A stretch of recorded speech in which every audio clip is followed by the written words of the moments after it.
ชีวิตที่เคยมีกันจากที่เคยพบกันทุกวันวันเวลาที่เฮามีกันและกันความผูกพันนั้นแสนงดงาม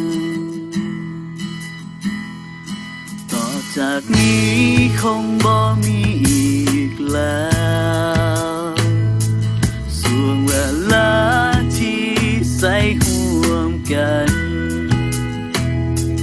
วันเวลาที่เฮามีกันและกันจะบ่มีวันลืมมันไปดังดอกไม้ที่แบ่งบานเมื่อพร้อมกันคงต้องมีสักวันที่ต้องหล่นลงมาและจากกันไปไกลแสนไกลแต่ยังคงหวังว่าสักวันจะกลับมาพบกันจากนี้บ่ว่าจะนานเท่าใดหรือว่าต้องไปไกลแสนไกลหัวใจจะบ่ลบเลือนความผูกพัน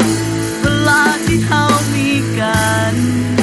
เวลาที่เฮาเคยใส่ห่วมกันที่อยู่ในความทรงจำจากนี้ตลอดไป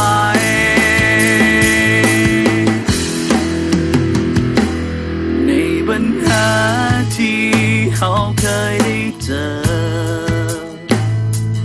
เฮาก็เคยก้าวไปพร้อมกันสุขหรือทุกข์นั้นเฮาก็มี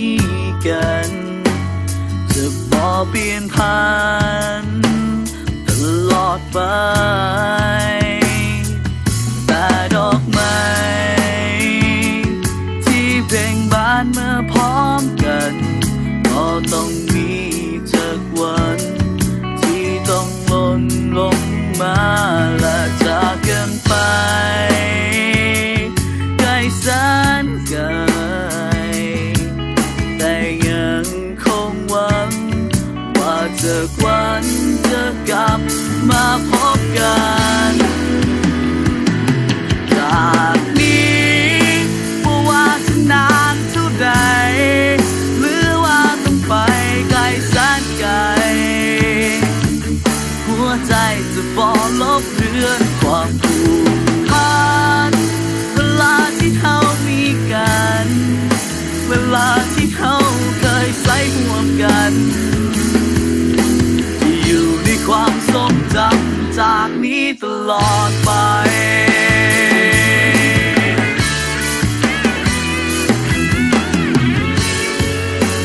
ถึงแม้ว่าต้องไกลห่างกันเท่าใดความทรงจำดีๆความผูกพันดีๆจะบ่มีวันลับเลือนจากนี้บ่ว่าจะนานเท่าใดหรือว่าต้องไปไกลแสนไกลหัวใจจะบ่ลบเลือนความผูกพันเวลาที่เฮามีกันเวลาที่เฮาเคยใส่ห่วมกันที่อยู่ในความทรงจำจากนี้ตลอดไปที่อยู่ในความทรงจำจากนี้ไปจนตาย